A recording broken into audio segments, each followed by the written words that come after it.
Well, hello. Well, hello.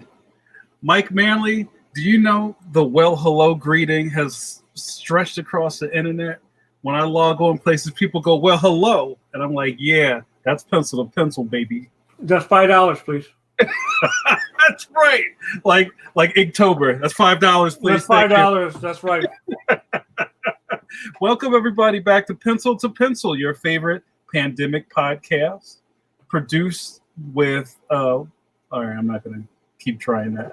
Produced by your good buddy, me, Jamar Nicholas, co-host of Pencil to Pencil. I can't say I'm Philadelphia's favorite son. I think Philadelphia won last weekend, Mike Manley. Joe Biden is now Philadelphia. I know. He knocked me out the box.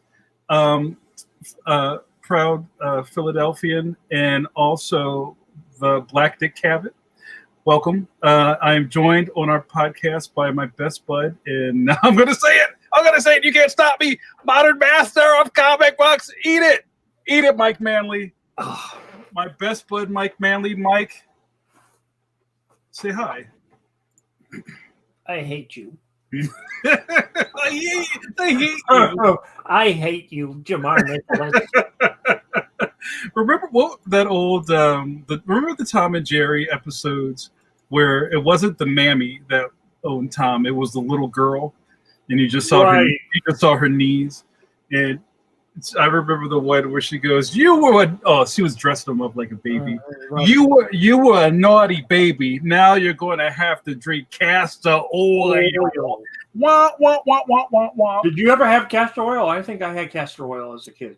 You know what? There was castor oil in the medicine cabinet in my grandmother's house. Luckily I never had to drink it because that's kind of like Ipecac or one of those things that makes you throw up. Is that what it is? What is that stuff? No, I think they would give you castor oil. It was supposed to be like good for you, like it had vitamins and stuff like that. Oh, really? Is that or castor oil or Ipecac? Both? No, I never had Ipecac, but I think I remember having my mom giving us castor oil as a kid. I take your teaspoon. There was a brief time as a kid where my mom was kind of like a health kick. We ate like sprout bread and took vitamins and stuff like that. It was. I take a lot of vitamins now. I take a vitamins and supplements every day. So yeah, there was. I do remember the Flintstone vitamins, and I just had 2 Wilmas before I went to school. Wilma. Yeah, what's up, everybody? That shit tasted like rainbow and chalk mixed together. It tastes like rainbow. It tastes like rainbows and chalk. It's like that's what bedrock is: rainbows and chalk. Oh man. Oh, Mike. Well, first off, before we get started, I hear a little bit of echo. Wait, hold on. Paul Pate. What up, Paul Pate? Paul Pate says Ipecac is for you if you get poisoned. You're supposed to drink it to puke it out. Oh. Well, a cat turd would probably work just as well. Here, Mike, eat this cat turd. Turd. Come on, baby. Puke it up. Eat this cat turd. Oh. Well, guys, welcome back to the show. I do hear a little echo. I don't know if that's... I don't hear anything on my part. You don't hear anything? No. Okay. Well, let me just... Oh, you know what? I might be reverbing somewhere. So, guys, the first things first. Okay, I think I took care of it. The first thing first is that our good buddy KEEF KNIGHT is going to be on the show. He's running a little late. He texted me earlier today. He's in a couple of meetings that are like double crossing. He's important.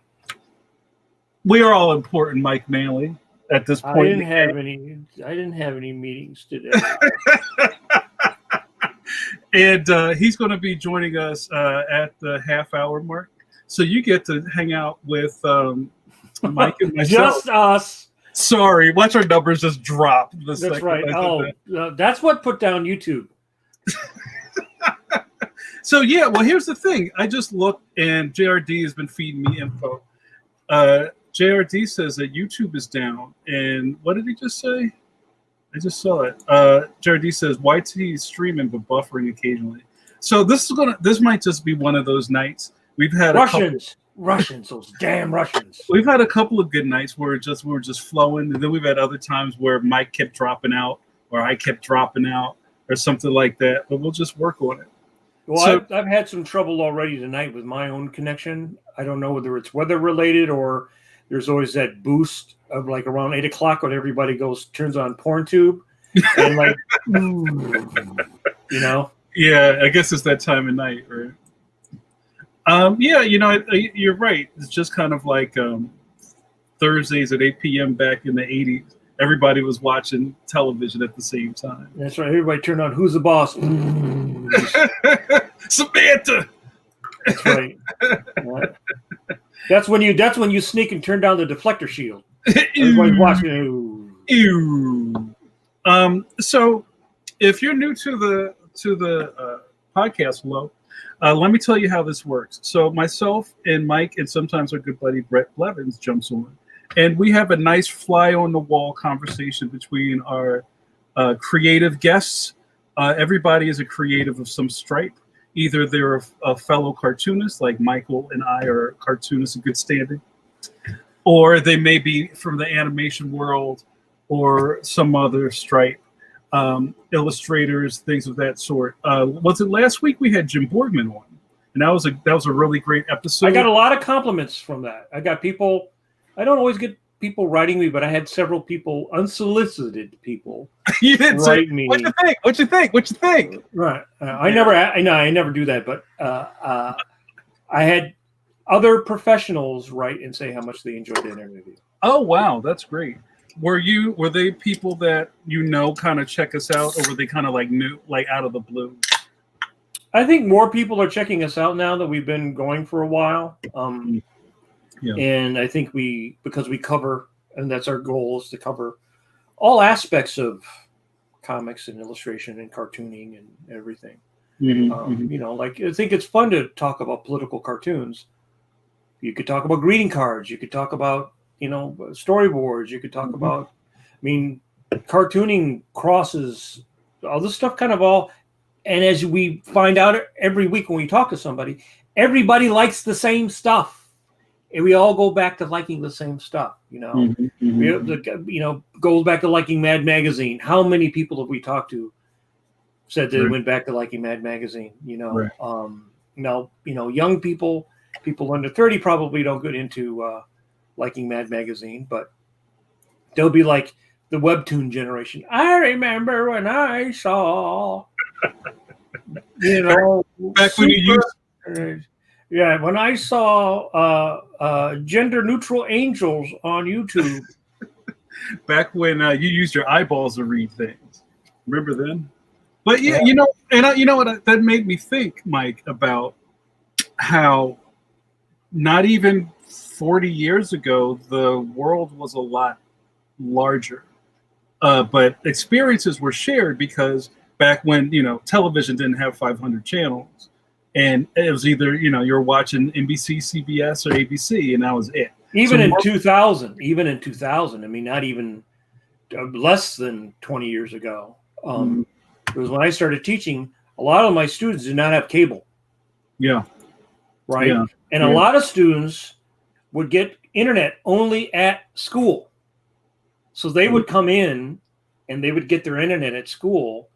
And I remember that they had to install these sort of blocks and dampers on the internet because the kids would come in and they would be like, illegal download, the Napster era, right? Where they would just like start downloading stuff. And that was at the time that a university could get in trouble if the students were illegally downloading pirated material. So they would have to put in these like, oh, you can't go to this Pirate Bay. Ding, ding, ding, ding, ding, ding, ding. Yeah, you can't go to Pirate Bay, Yeah. Yeah, I remember, around that time, that was like Napster time. And that's when everybody was you just needed a terminal to get on and start downloading stuff. I remember a story of somebody went into, how long, the Apple Store hasn't been around that long. At least 15 years now. 10, 15 years now, yeah. I remember a period, maybe it was right when they started and people didn't really know how to regulate that. I had friends that would tell me they would go into the Mac store, the Apple store with a CD or something and just like drag and drop all the applications off of the computer and take it, right? Because that's how easy Macs were back then. They're just, everybody was just trying to get over. And then you figured out that you just can't leave people with the internet. Well, actually, it was funny because I was on a Zoom call with a bunch of my buddies today, fellow cartoonists. And that actually came up. It's come up a couple times recently in conversations about piracy, and no one really, we all have pirated stuff. We all have stuff we've gotten for free now. And it's really easy to do. And it's easier and easier for younger people to do it. So that by the time, if you start doing it when you're 10 or 11, your friend gives you something. By the time you're in your 20s, you don't even really think at all about pirating stuff. But God forbid somebody pirates your little T-shirt and makes some design and makes a T-shirt off of it and puts it on, Toon Buggy or some weird website or something. Did you say Toon Buggy? Toon Buggy. I'm sure there is a Toon Buggy. We should make that Toon Buggy. But my point was that I would always bring up to students is that it seems like an innocuous crime, like it does not affect anybody. But I know from my experience with my magazine, my publisher several times in the past had to go and pay a company to go and scrub pirate sites to take down copies of Draw. So let's say I sold 5,000 copies of Draw, and let's say that there's 500 copies floating around free. That affects me a lot more than you bootlegging Disney, you bootlegging Little Mermaid.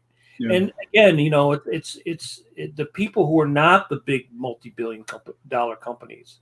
It affects artists a lot. You go on Instagram, and right now it's kind of like a real big sharing platform. But I'm sure if you put high-res enough stuff on the Instagram, somebody's ripping people off. In fact, my buddy John Hebing told me today that there's a website in Europe that is pirated all the erotic comics that he did for Fantagraphics, and they have them up there for, on their website. So, yeah, piracy is.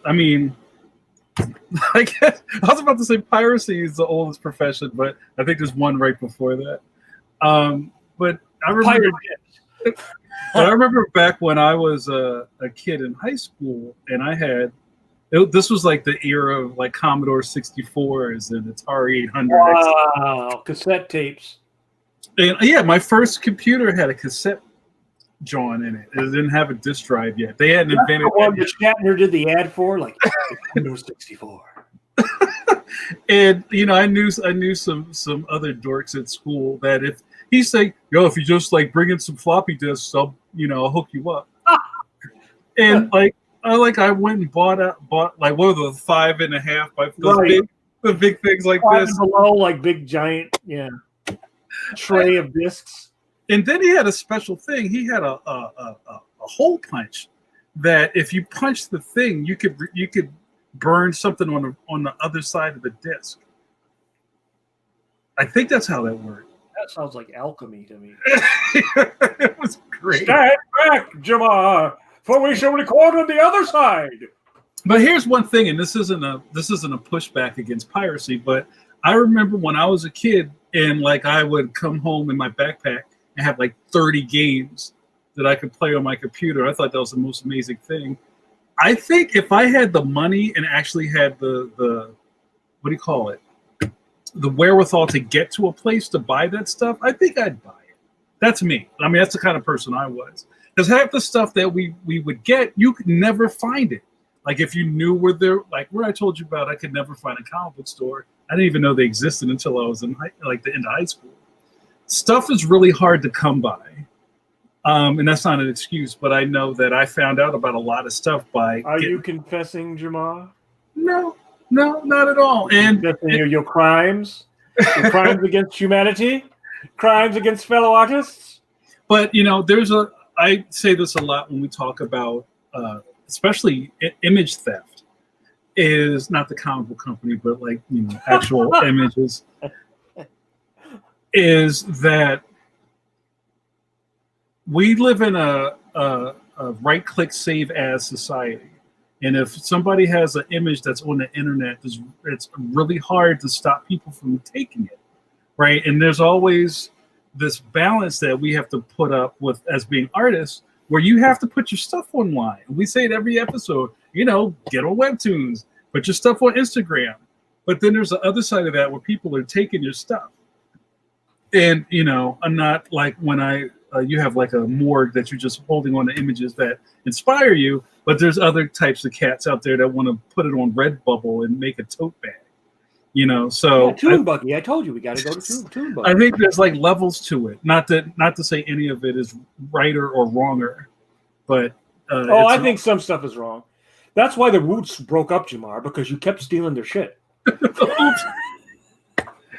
Yeah, so people are going nuts in the comments here. They're talking about pirating. Our buddy Kenny Wong, aka Stunt Ken, who just for everybody to know, Kenny was a stuntman. So he says when people pirate movies, it costs him his residuals, Mike, man. You're taking food out of his mouth. And I depend on that when I don't work. Real rap. JRD says, my first book was found online on a torrent site. Hurt self-publishers more a lot than, say, Random House. Yeah. I mean, there's nothing you can... I mean, once you release stuff, you just have to hope that enough people are fans of your work that they want to see you continue to produce work. I mean, that's like the Patreon is, one version of that. But I think that it will become more common for people to probably want to, if they want to see something continue, something that maybe is a little bit more personal, they're going to have to be willing to support that person in producing that type of entertainment. Because the big corporations have so many different ways of getting out there and, monetizing it, you don't have that ability even the most successful comic book creator doesn't really have that, because you're probably still, somebody like Alex Ross, his success is still tied to producing, the mainstream material. Trying to just do his own stuff on his own, it may not be as successful. You may not get as many people who want to be like, they would just want to see him, do the Avengers, not his own thing. Yeah, it's tough out there. JRD says, Mike nailed it. I've been reluctant to make ebooks of my stuff since I found that first one in the cloud. So let's maybe bring this back into being a self-publisher or a creative that thrives by putting your stuff into the world. Does the fear of people stealing from you make you change your mode of getting stuff to people? Like, do you not do a PDF of your stuff just because it makes it easier for somebody to get it? I think it depends upon. Well, we have PDFs of Draw, right? Right. So one of the downsides of that is that because it's so easy, I have all PDFs. If I give it to you, somebody gives it to somebody else, they give it to somebody else, they give it to somebody else, they give it to somebody else, it just goes on and on and on and on. Yeah. Again, it comes down to whether individuals value the material and the creator, the producer of the material, enough to say, okay, I'm going to continue to buy it and I'm not going to share it. Or if I share it, I'm not sharing it. I'm not putting it up on a pirate site. I'm sharing it with a friend, right? Yeah. Just like if you buy a magazine and you go, oh, I'm done with this book. You give your book to your friend, right?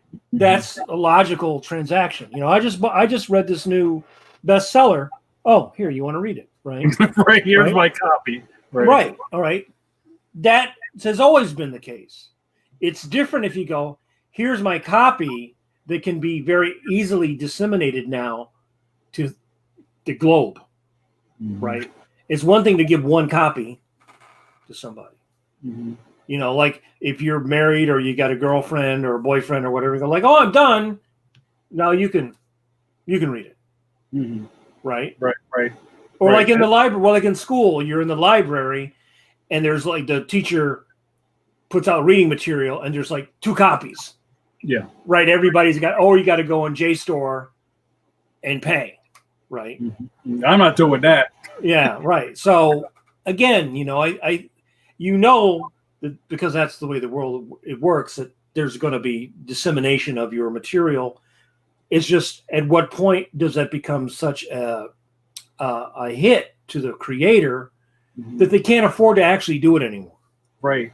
Yeah, piracy like bankrupts everybody in some way. I think it's a really hard conversation. I remember having a stance, and this is years ago, back when we were doing the Comic Book Diner podcast.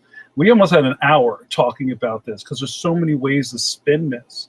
And I remember I'm always playing devil's advocate. So not to say that I wholeheartedly believe this, but I like spinning the dial a little bit just to make good conversation. And I remember saying, if your intention is just to get people to see your stuff and it's pirated, there's people looking at your stuff that would never buy it. So is that still a loss? In answering Attorney Teen's question.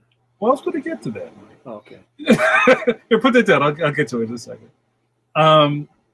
So, like with that, is there maybe some like, I don't know, premeditated risk that you bake into your sales? Like if you ran a store, like a retail store, and there's what they call shrink, right? You bake into your company that stuff is going to get broken or stolen or things are going to be defective, and you kind of have to. That's why they didn't sell comics in the Warner Brothers store, because per square foot, the amount of money they'd make more money selling a T-shirt, and you can come back over and flip a T-shirt. But some little monster kid goes through there like, and it smashes all the comics up. You can't. Yeah. You can't sell a dog-eared copy of Jerry's Batman adaptation. Right. Yeah. So real quick, Jared D said, "Yeah, it's way too easy to fiddle the figures, pose the talent, so to speak, over digital earnings and still profits. Good luck." So you're talking about like Comixology numbers and stuff like that. It's all really weird, and I've stayed out of digital for my own sake, like ebook sales and stuff. Not to say that I don't trust it, but it just seems such a slippery slope. I think I have a Comixology account, but I don't buy comics anymore. I look at comics all the time and look at stuff online, but personally, I actually don't go buy. I'm trying to think that the last comic I bought was a reprint of a comic from overseas. A graphic novel, but I don't really buy like regular Marvel and DC. I see a lot of stuff through my feed, through friends, Hawthorne and people like that. So I see what they're doing, but I just don't. Well, of course, since COVID, I think the last time I was in a comic book store was Valentine's Day. Wow, that was a while ago. So hold on, Eternity Forever just said, bringing it back to art for a second, what's your favorite brush to use for inks?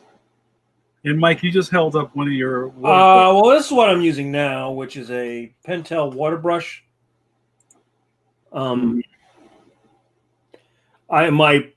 favorite was the Winsor Newton Series 7 Raphael Series 7.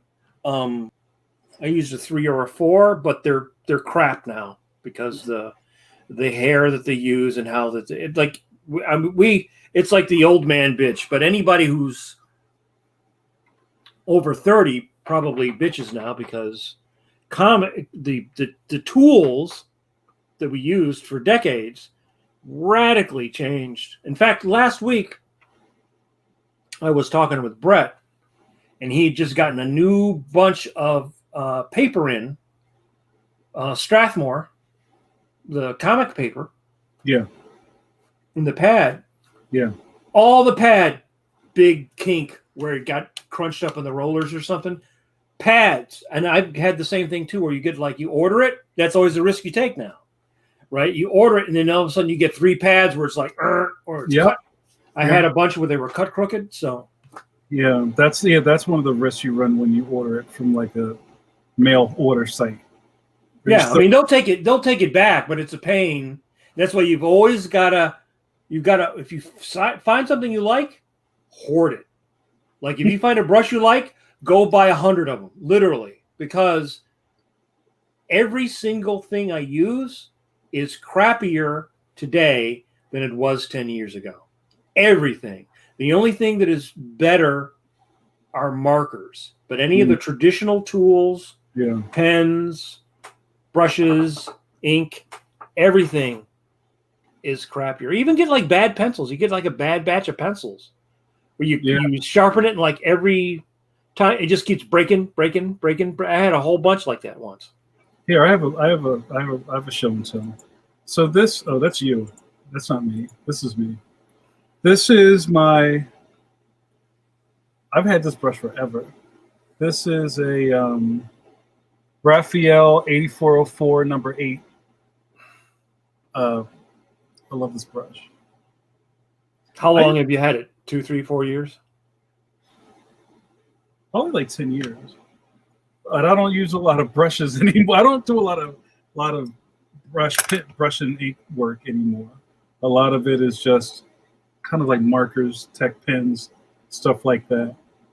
But I do enjoy it when I sit down and pull out the inkwell.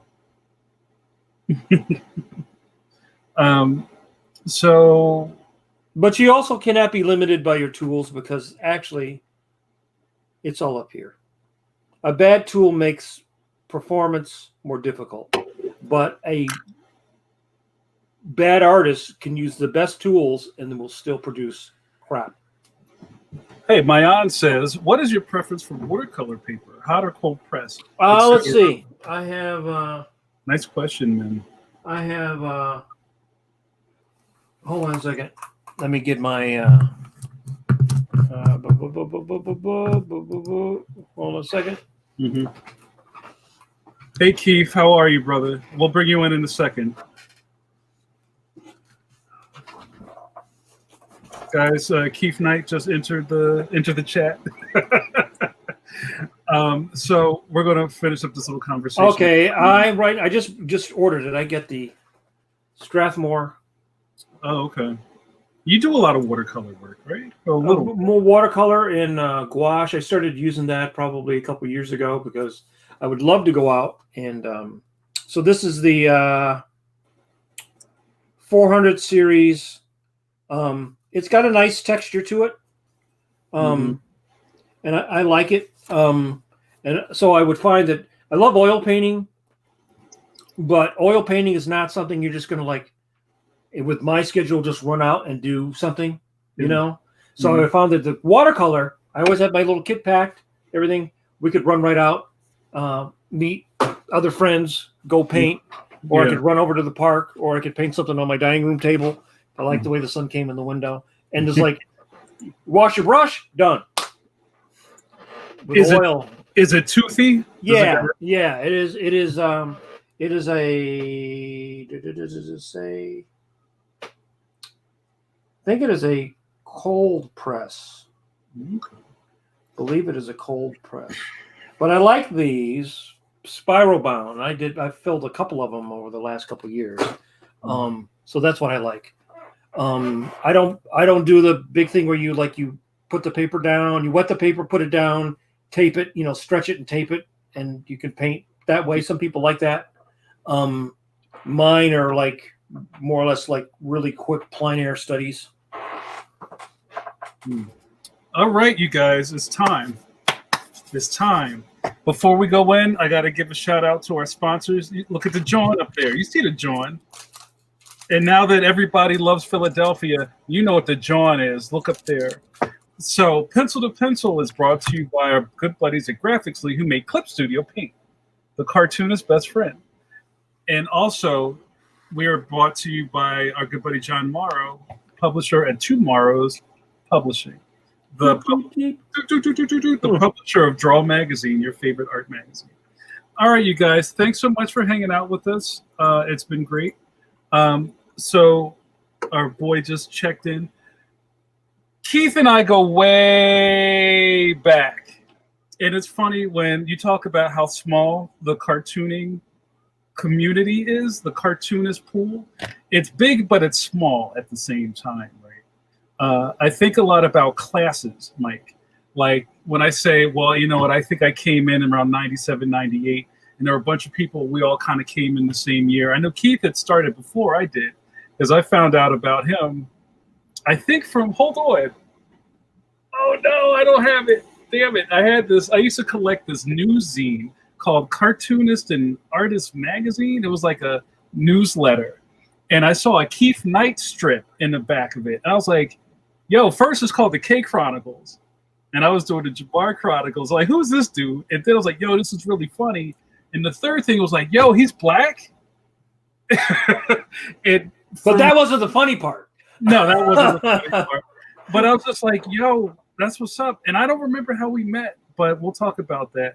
But I just know that, you know, good energy finds good energy. And Keith has just had a stellar career. Hopefully we can talk about some of the touchstones to that. And he probably has a whole new slew of fans just from the Hulu show. So we'd like to talk about his cartooning, his syndication career, getting to this spot with Hulu, and all the stuff in between. So ladies and gentlemen, let's bring in KEEF KNIGHT. Hey, Keith. Hey. Hey. Yeah, you know, it's funny because I'm now thinking of the class that I came in with, and I think Shannon Wheeler is a contemporary with me, and Nina Paley, Jaime Crespo, like, you know, a couple of the folks are doing different things. Nina is getting into animation and stuff, but I think we met when I first came to Philly for an ECBAC. Really? You were hosting. Wow. And this was no. I know it's older than that because you didn't have your dreadlocks anymore, and I've known you since then. And I had my dreads then when we met. Yeah. I think we met at a couple of SPXs or San Diego. Or okay, then yeah, okay, all right. Well, you know, my you hear that? That's your cuckoo clock. Yeah. That's amazing. You know, yeah, my wife's German, so we have a very authentic cuckoo's clock, and it seems to go off at the appropriate time all the time. Like, doesn't matter what's going on, it goes off, and we just laugh. But yeah, I guess we've known each other for a super long time. I remember, you know, I just remember the Jamar Chronicles. It's like, you know, some guys doing Chronicles too, and but you know, it's all good. Yeah, once we met, the Chronicle Wars. Yeah. Yeah. They told Keith to hate my guts before we even met, but luckily it's the system, man. It's the system. Hitting brothers against brothers. That's right. It's true. It's true. So Keith, I don't know if you've ever met Mike. Have you met Mike Manley before? Have we met Mike? I don't know if we have. We might have, maybe at a West Coast show. Maybe WonderCon. Did you ever do WonderCon? I did WonderCon when it was in San Francisco. Right. That's when I did it. Yeah. Oh, okay. Yeah. Then maybe. I mean, you know, San Francisco. I just remember when the Square came out, and it was during WonderCon where they came out with the Square, and they came around to everybody's table and gave the reader. Yeah. And they said, just download this thing, and you could just see people going, thank you. Just like, it really changed. It changed everything. It was pretty amazing. So you know what's funny about that? I remember that little stretch of time when people started getting the Square readers, and then the PayPal reader that looked like a paper football came out. Remember that? Yeah. And remember that period of time where people didn't trust you with their credit card? No, I mean, I used to have the shakung, you know, that thing that, and I mean, it's no different than just writing it down or whatever, like, and just running it at a different time. But it's weird. You felt like you were like those were the things you used to see in the department store back in the day, you know, where you're like, you know. Yeah. You just did it to make people feel better, but it was just essentially you're walking away with their credit card number. You could just, you know, buy a boat with it, but you know, it's just funny how just progressing from all that time. When you think about like where you start and where you end up, I mean, when I first started in the business, when I was self-syndicating, I had to do the comic strip, and then I had to mail out copies of the comic strip to all the different papers. Like, it was before the internet, so I was like overnighting stuff all over the place. And I say that again. You were printing out like laser printed copies and sending them? Yeah, I was just going to Office Depot and running off pictures. Copies of the comic and just mailing it out. And I just remember reading about Aaron Magruder. He found it cheaper because he was always late with deadlines. He would find it cheaper to just jump on a plane and fly his finished thing to the syndicate. What? And then fly back. Yeah. I read that in a story in a profile of his. And but I mean, that's when you could make money with a daily syndicated strip. So why don't you talk a little bit about doing that? Because actually, an old high school buddy of mine, who you might know, is Lloyd Llewellyn, used to do Troubletown. Same thing where Lloyd Dangle, right? Lloyd Dangle, yeah, Lloyd Dangle. Yeah. And he was doing like you. So I guess you had a client list. And how did you build that up? How did you build up your list of like weekly newspapers, I would assume? Yeah. I mean, Lloyd was an inspiration. Lloyd was doing it before I was. And he was in the San Francisco Chronicle. And I had just started I was in like local independent weeklies in San Francisco at the time. And they weren't really paying anything. It was just exposure. So to actually make something, you want to get into either the SF Weekly or the Bay Guardian. And I got into the Bay Guardian local color. The very first strip that they ran was a review of a Beastie Boys show. It was a Beastie Boys at the I-Beam. And there was a little unknown band called Cypress Hill that opened for them.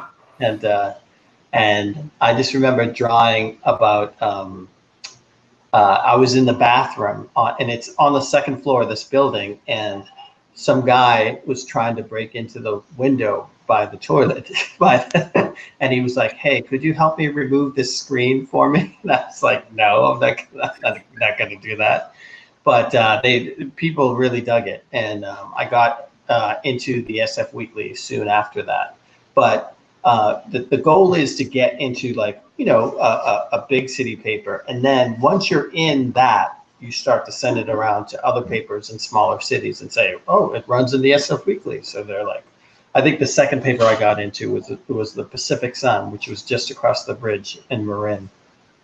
And then I started getting into other places. And I'll tell you this, the paper that has run me the longest is Salt Lake City, Utah. Really? Salt Lake City, Utah has been running me since the 90s. Wow. And they've run everything. And the two places I've been censored the most have been San Francisco and just across the bridge in Marin County. And I would always argue, like, this stuff runs in Salt Lake City. I don't know what the problem is. So what kind of censoring would you get? Like, just really weird stuff. This is the weirdest one, is I had just launched Think, my single panel strip. So along with the K Chronicles, I was like I was making a decent amount of money, more than I did before. So I did a strip about flaunting my newfound wealth. So I drew myself supersizing people's food at McDonald's. I showed myself flashing my new medical insurance card at the bar. And at the end, I drew myself with a big thing of crack in an alley, and I go, look at all this crack and nobody to smoke it with, and there's all these ladies working the alley there, and so my editor calls me up and she says, Keith, we're not going to run your strip this week. And I said, how come? And she says, well, we don't want our readers to think that all black people smoke crack. And I said, does that say, did you write that in your editorial that all black people smoke crack? And she said, no. I said, then why would they think that you think all black people smoke crack? She says, well, it's in your comic strip. And I said, it's not in my comic strip. Like, it only says that I smoke crack. Like, there's plenty of other black people in it that aren't smoking crack. And she says, well, what's the point? And I said, it's just funny. It's funny. Right, like, anybody who's read my strip more than once knows that I don't smoke crack. So then there's silence on the other end of the line. And then she says, Keith, we have a large white liberal readership and we do not want to offend them. And that was it.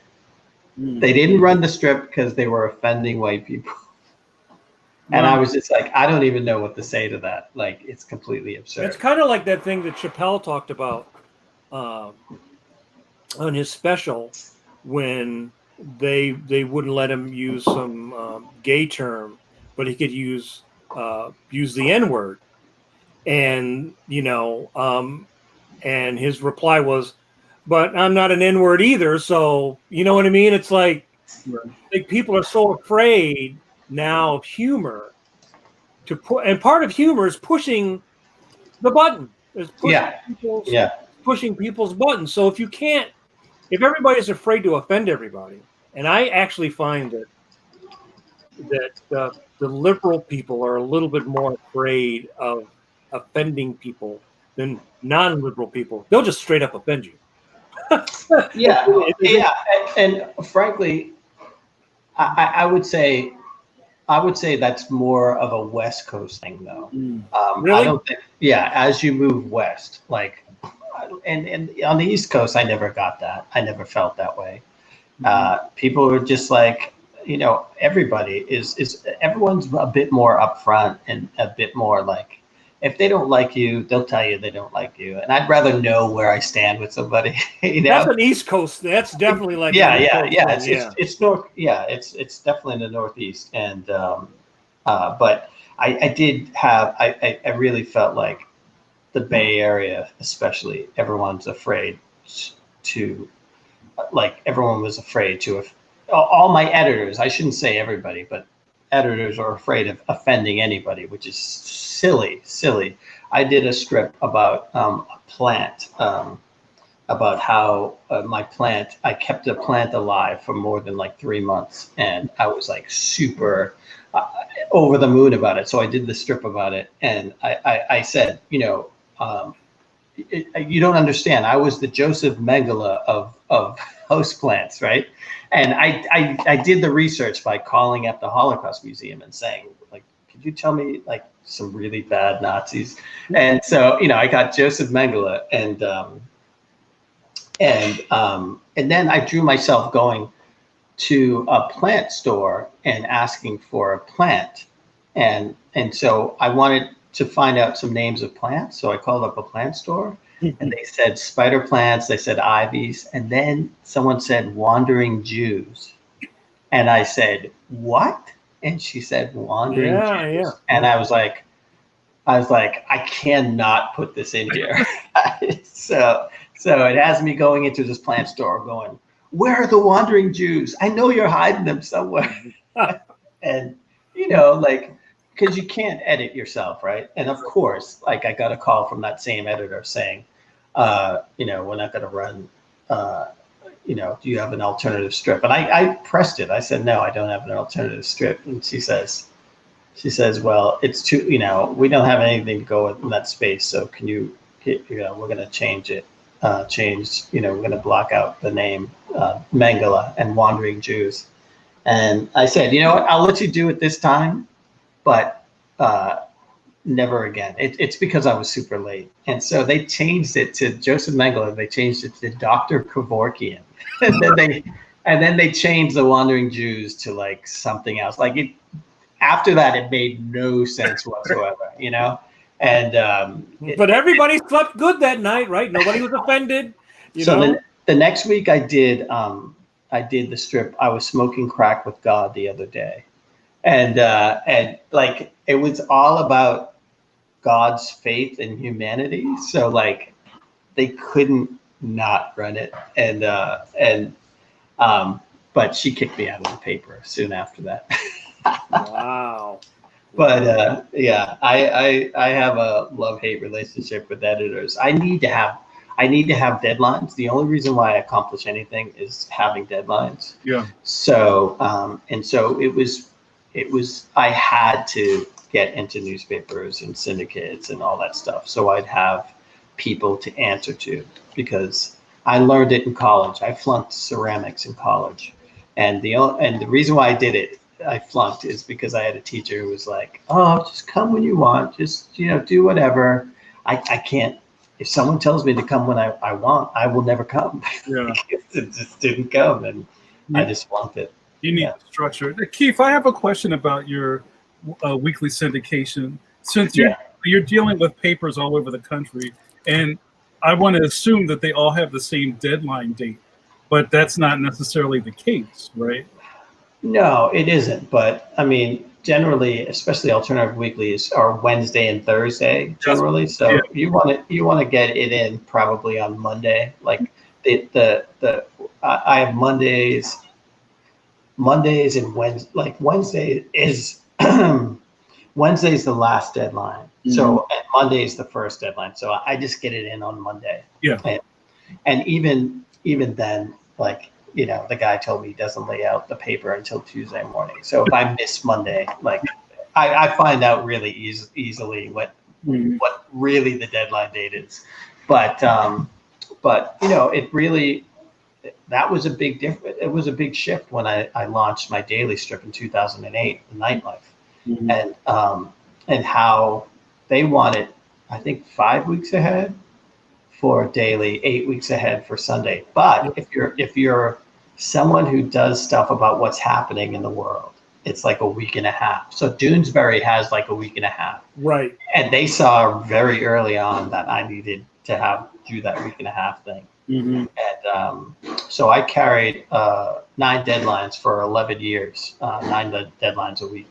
And I will never do that ever again. Yeah. Well, I understand that very well doing the strips. I also think that now, part of that used to be that you'd have to send it, they'd have to edit it, they put it in. But now, nobody's doing paste up anymore. They can go bloop, with one click and put something in a layout. Because I actually used to work for the city, the Detroit Metro Times back in the early 80s. I was the art director there, and I used to lay out the paper. So I remember, you'd start on a Sunday to get the thing ready to ship by Wednesday, so it could be out by Friday, and you were still trying to buy ads. People were still trying to sell ads and, fill up your space right into like the last minute. But I know they pay the fee for Trudeau, the late fees, because he's running as physically close to the wire, even with technology, to be able to react to what's happening now. I have a question from the room. Mayan asks, Keith, what is your worst, best editor experience? What has that experience taught when working with editors? And do you have qualities that you seek out or prefer in an editor? I don't know. Like I mean, the editors that I've dealt with are just editors of the newspaper, and they're all looking. I would say that the stuff that I don't like about editors is I don't think they respect cartoons as much as they should. It's usually like the first thing that people look for when they get the paper, but it's usually the first thing that they cut, and they get smaller and smaller. And it drives me crazy when a cartoon might offend somebody and someone writes and demands an apology or something like that, and the editors are like, well, we had no idea, they don't really back it up, and that drives me crazy. It recently happened with Bianca Eunice. Is that how you pronounce her name? She writes for Six Chicks. She does, and she did a brilliant cartoon. She did a brilliant cartoon where a black woman was wearing a mask and then had a T-shirt that said "I can't breathe," and then a Karen woman was like, "Well, then just take the mask off," as she was looking at her shirt, and there was a dust up about it, and everyone's like, "Oh," and I don't know who was asking who to apologize, but it just drives me crazy that, I always tell editors, it's better to have readers engaged enough to write, whether it's good or bad. If they're complaining, that's great. That means they're engaged. I'd rather they do that than to just ignore and just not even look and care about the comic. So I think good editors and also just good editors stick up for the stuff that they put in. That should be, that's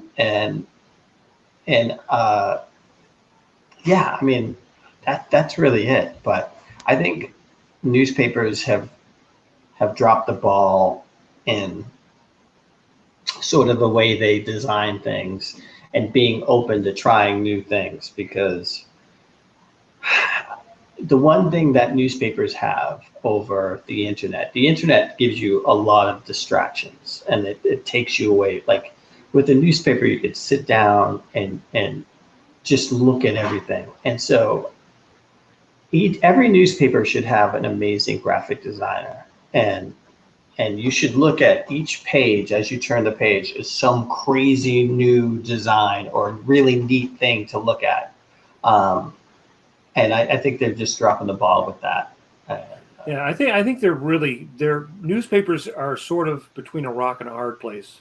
Now, I've been doing the one strip Judge Parker for like 10 years, and they're always afraid to make any change. And like you said, if you take out the features like comics, what's left? I mean, if you're the Washington Post or the New York Times, quite a bit. But the average small paper doesn't have that depth of reporting. Even the Philadelphia Inquirer now doesn't have nearly the depth of reporting that it did, because they keep laying people off. But they're afraid. On one hand, they're afraid to cut the features. The features editor is afraid to cut the strips. Yeah. And afraid to cut the legacy strips, because the people who've been reading the papers for a long time go, hey, I want to see Beetle Bailey every day, right? Yeah, that drives me crazy too. Right. But the syndicates are also not any longer launching 10 new strips a year like they used to in the old days. Yeah. No, and I'll tell you this, I wouldn't, anybody who comes to me about sort of, making it as a cartoonist, I would steer them away from the syndicates. I don't believe that that's the best way to go anymore. I think it's to put, to tell your story, to find what you love to do, what you love to write about, and create a strip. And it could be as niche as you can imagine. And because out there are 1,000 people that will totally be into it and support you, and it can be about anything. Mm-hmm. And just build that community up over time. And you use Patreon, and you go to conventions, and you use social media to build it up. And I think that's the way to go. And I if you have the money, sure, go to school for it. But I mean, some of these schools are so expensive that when people contact me and say, oh, should I go to this school? And I was like, how much is it? $40,000 a year. I'm like, take $10,000 and fly overseas and buy a Eurail pass and just travel to Europe and draw draw cartoons in cafes. I mean, you can't do that now with COVID, but hopefully, do that. Get to COVID and die. There you go. Hopefully, we'll get past this. But I just want to say hi to Colleen Crowley, who just posted a thing on the show. The what is the point of satire? Not to kick up a little dust. I think she's a supporter on my Patreon, but also Colleen Crowley was the name of a girl I had a crush on in high school. And when I showed her my comics, she said, "Keith, give it up." So I just want to say that, to all the Colleen Crowleys out there. That's great. I'll say nothing. I can't say anything. My kids are here. But it's funny. And here's the funny thing is that Colleen Crowley from high school, I met from Massachusetts. She's from Massachusetts. I met a guy on a beach in San Francisco, and he was her fiance, who she dumped just before their wedding. Wow. I was like, oh man, I couldn't believe it. It was insane. So I'm probably going to get sued right now. She's probably going to come after me. Well, this colleague from this timeline says don't quit. That's great. So why don't you tell the readers a little bit about your? I'm interested a little bit of your origin, because like Jamar, there's people who want to get into the strips, and people like me who wanted to get into the comics, and anime, and there's like definitely different trajectories. And of course now those, like you said, those trajectories are even more different because of technology. Yeah. I mean, for me, I really got into comics because of newspapers. I was never a comic book guy. I read the Boston Globe. I grew up in Malden, Massachusetts, just outside of Boston, home of Killer Kowalski's Wrestling School, Jack Albertson from Chico and the Man, and the place where Converse All-Stars were invented. That's Malden, Massachusetts. I love it. And so we used to get the Boston Globe, and the Boston Globe had its comic strips on the comics page, but then you saw editorial strips on the editorial page. They had a sports strip in the sports section, and then in the classifieds, they had more strips. And then on the weekend in Parade, they had Pfeiffer. And so I just remember just always looking all through the newspapers to see all these different strips. Mm-hmm. And I think that's one of the reasons why I've done so many different ones, whether it's, stuff for the New Yorker or Think being an editorial one, and the Nightlife being a daily, and K Chronicles being this multi-panel, is because I just loved all the different formats. And I just found that when I included cartooning in my schoolwork, I would get better grades, except in math. Math didn't work out for me very well. Me either. But I had a great English teacher when I was a junior in high school, who allowed me to do a comic book report instead of a book report.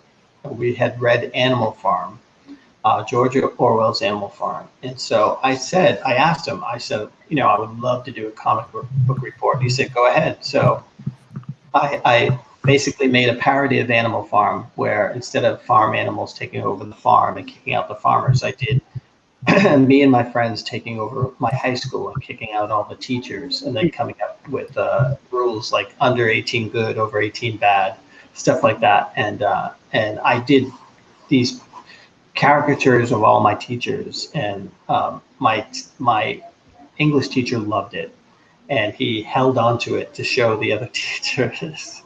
And he gave me an A++ and said, you capture the essence of Animal Farm perfectly, but more importantly, you should be doing a syndicated comic strip. And that was the first time I ever heard syndicated.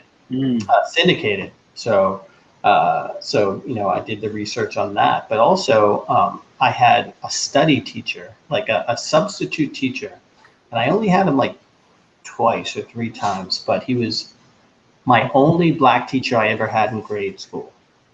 And he was just a study teacher, but he was an aspiring cartoonist. And so here was a guy that looked like me who, you know, he wasn't teaching me anything. He was just being, he was existing. Yeah. And he'd draw on at his desk, and he'd let me bring my chair next to his desk, and we would doodle together and just talk about how we draw certain things. So that, to just him existing, made me say I could do it. And then the third teacher was when I was a junior in college, American literature teacher. It was my first real black teacher, like where he was teaching something. He wasn't a substitute. Mm-hmm. So, and for American literature, he assigned us Ralph Ellison, Richard Wright, Maya Angelou, and James Baldwin. And when someone said, "Why are you giving us all black writers?" You know, he asked him, he said, "I'm giving you all American writers." And that, you know, blew my mind and showed I loved the fact that he was working within the system, yet subverting the system. Mm-hmm. And so I think for me, like, that was my woke moment for me. It was, you know, when I was a junior in college. Mm.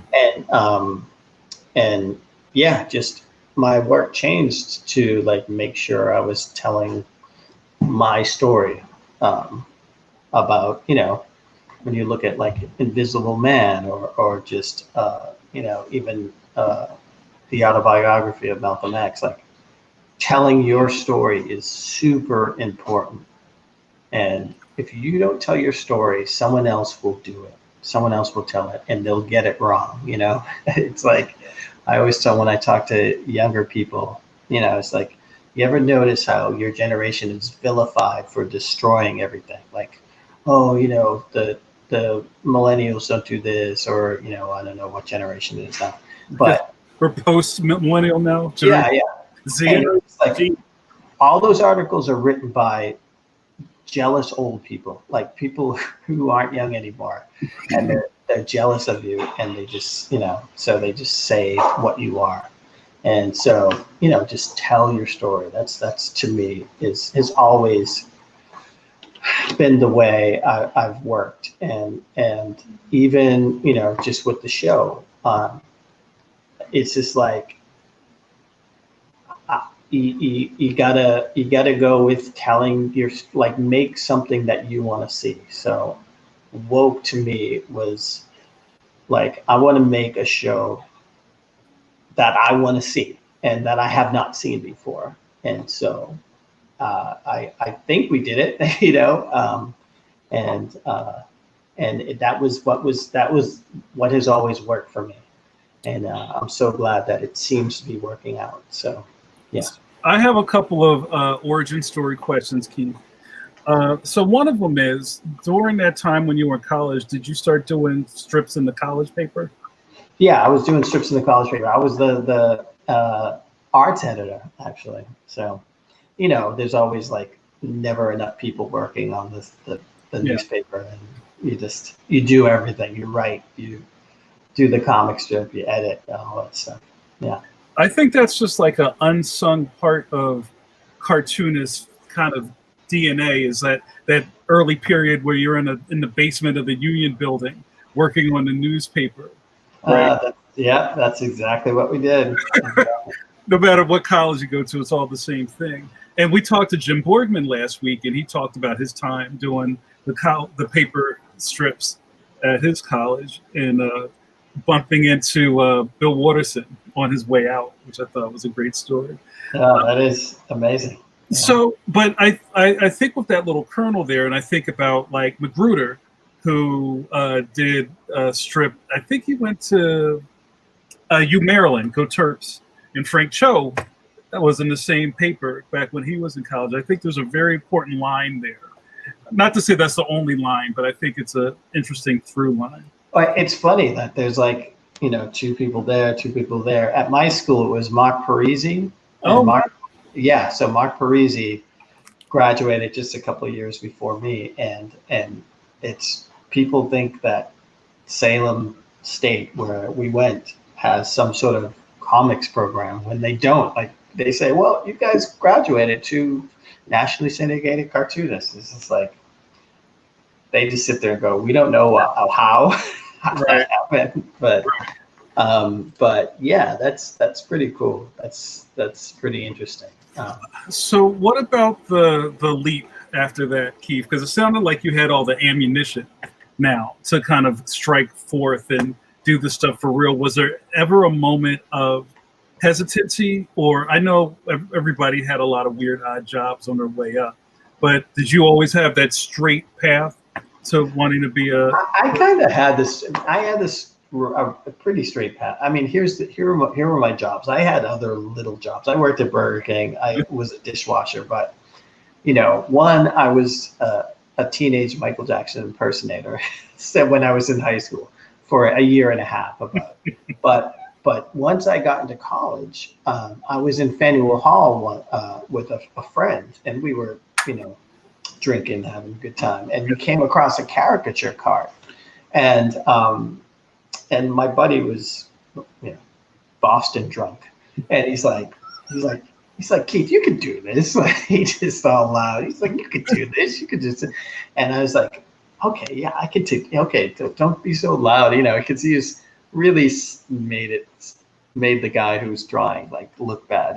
Right. It's just like some random dude, but the manager was there, and he's like, can you do this? And I said, yeah. And he gave me a card, and I got this job drawing caricatures for all through college. And the funny thing is Joel Christian Gill, you know Joel, right? Yeah. He worked for the same company, and probably 10 years later. But I basically guested in his class last week, and most of the conversation was us talking about the people who worked at the caricature card. But yeah, that job allowed me to pay off. Like I never went into a debt with school, and made me learn, how to write jokes, how to work a crowd, like all that type of thing. And also, I was a terrible caricature artist, by the way. The best guy would get these jobs off site. So he got to travel all over the place. And one of the places he traveled was San Francisco. And he came back from there and he said, Keith, you got to go to San Francisco. And I was like, why, man? And he's like, it's like a huge Harvard Square.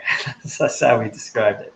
Harvard Square was the cool place. Like where you just hung out and played pinball and see bands and do all that stuff. So I was just like, that's it.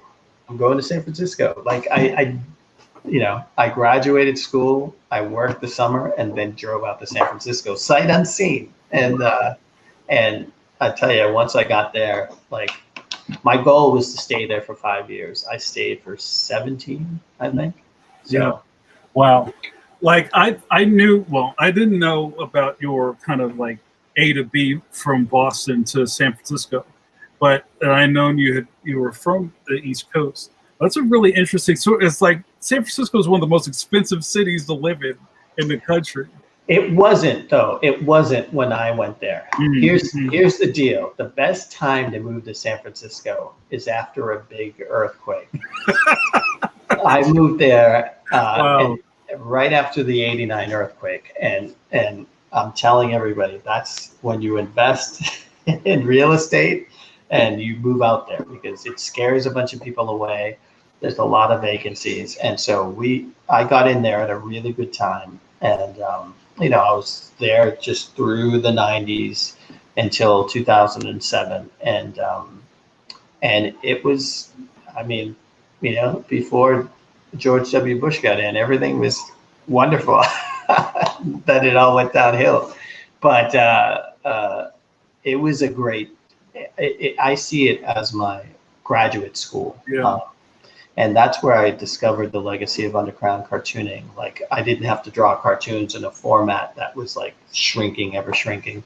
I could talk about politics and race and lots of other things. And Nina Paley was doing a strip called Nina's Adventures, and that was a version that she was basically doing the K Chronicles before I was doing the K Chronicles. Mm-hmm. Jaime Crespo was doing his own strip about being Latino and working in a single room occupancy hotel as a janitor and in the Tenderloin and telling all these sordid stories.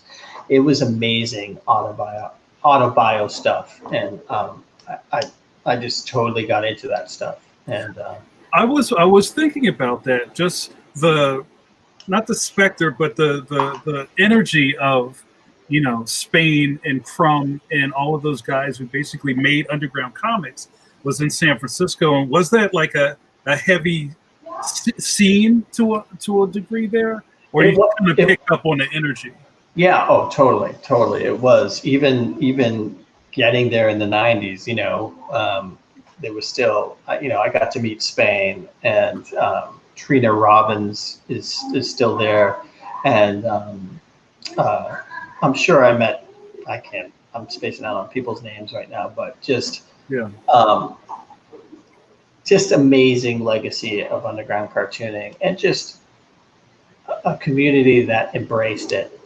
Back then there were a ton of comic book shops and magazines to get your work in, and it's just, the art scene was great. And we were just talking about the other day about just how I would bounce around from art opening to art opening, eating free food and drinking and just having a great time, and so yeah, it's pretty neat. And we try to capture that in the show. We try to, the San Francisco that's in the TV show is sort of a fantasy San Francisco when artists could still afford to live there. Yeah. And I have one last question, and then I'll turn it over to Mike in the room who's asking a lot of questions. So where was the pivot point where you started going to Comic-Con? The first time I went to Comic-Con was 1993. Mm-hmm. And so just a few years into it. And I remember sneaking into it. Like it was small enough that you could sneak into it. Mm-hmm.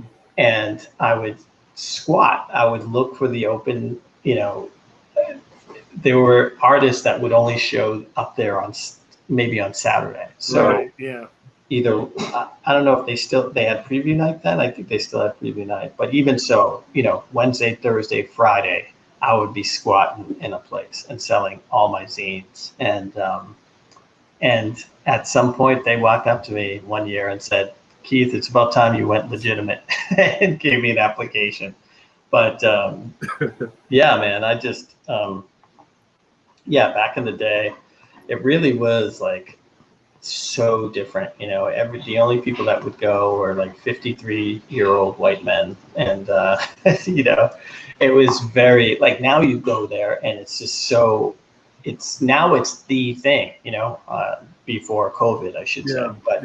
But it's like everybody's there. And I just remember, I think 2010, when I was a guest, I just felt like that was the turning point where it became the thing to go to, not just a thing. A thing, right?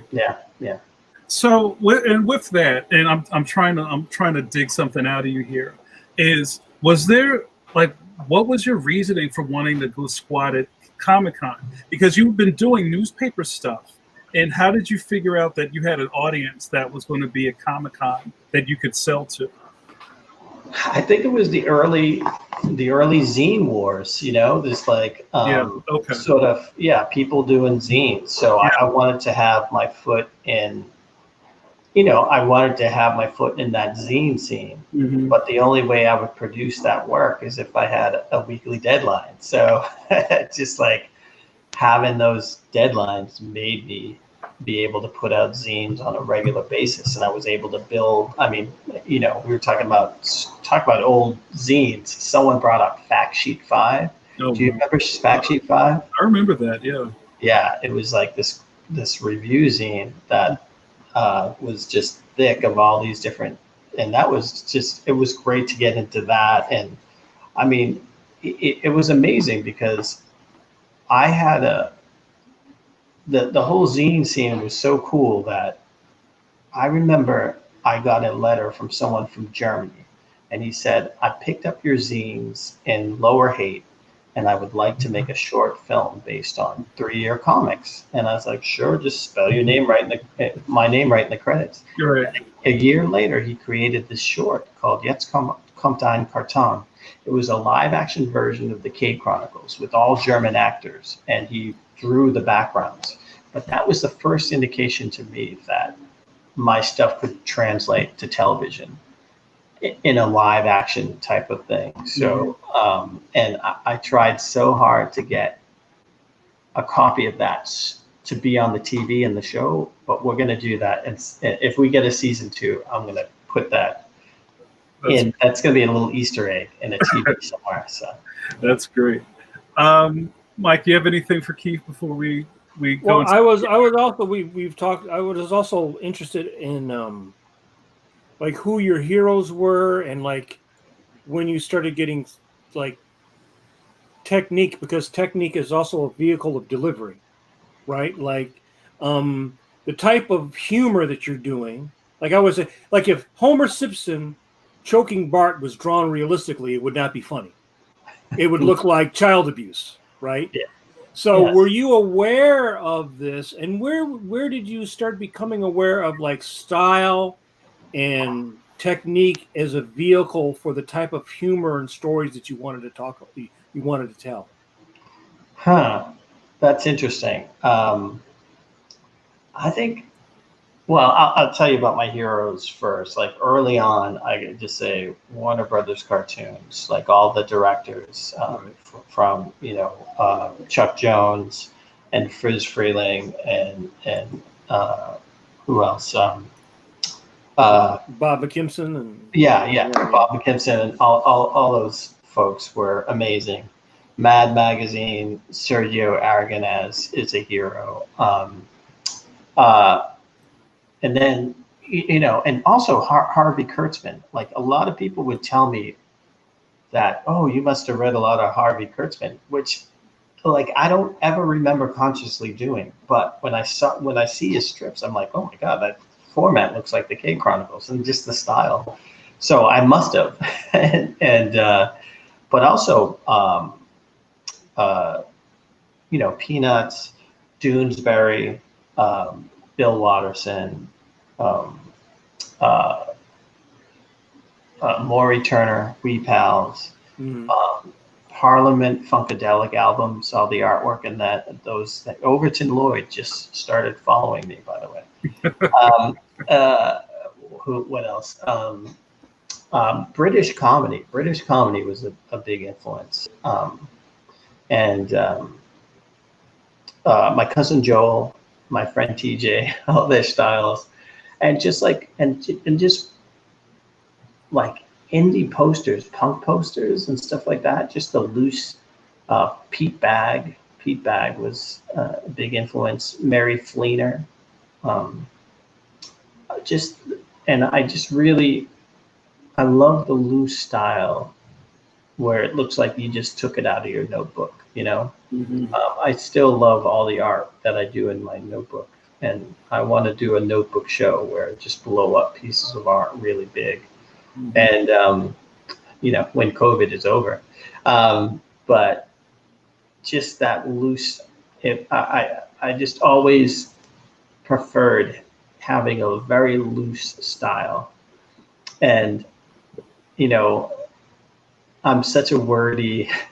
I tend to talk a lot, and so my comics are always way too wordy. But over the years, it's sort of become its own character. Those words, and it just seemed to have worked for me. And so I've just been sort of lucky to develop that. But you spend a lot of time copying other people's stuff, and then you start to develop your own stuff.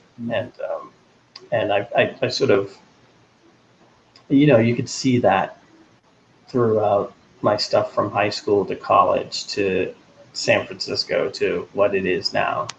Do you feel like you always had you could see your voice being consistent, even if not, a strong, but a very consistent trajectory. You could see it early on the most effective strips, and just sort of starting to lean into that. Yeah. So you just kind of see what works, see what people respond to, and then sort of go down that road.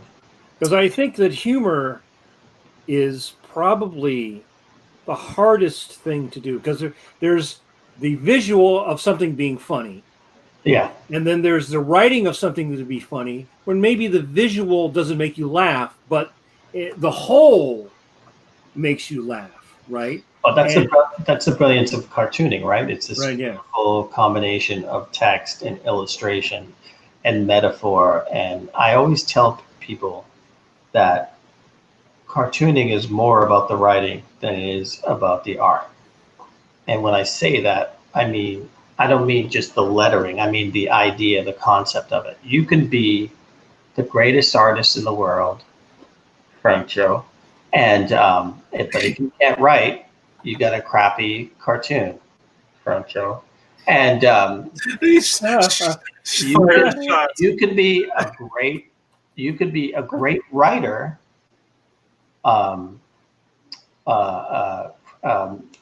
Gary Larson, and not be this incredible draftsman, Gary Larson. And it's actually better that you're not a great draftsman, because it's funnier. It's funnier. Yeah. Very, very rarely you could be a great writer, Bill Watterson, and a great artist, Bill Watterson, and you have that rare combination. But I would prefer to be a better writer, and it's all about the writing. To me, it's all about the writing, because you can be this great artist and people will be attracted to it. But once you read the strip, you're like, eh. And then great art is nice, but it's not going to make me follow a comic strip because it's drawn, extremely well. It's got to be funny, or if it's not supposed to be funny, it's got to be something else. Right. Because I always think of, there's certain artists like Jack Davis who just drew funny. His drawings are funny, but not all the stories or not all the things that he illustrated in Mad.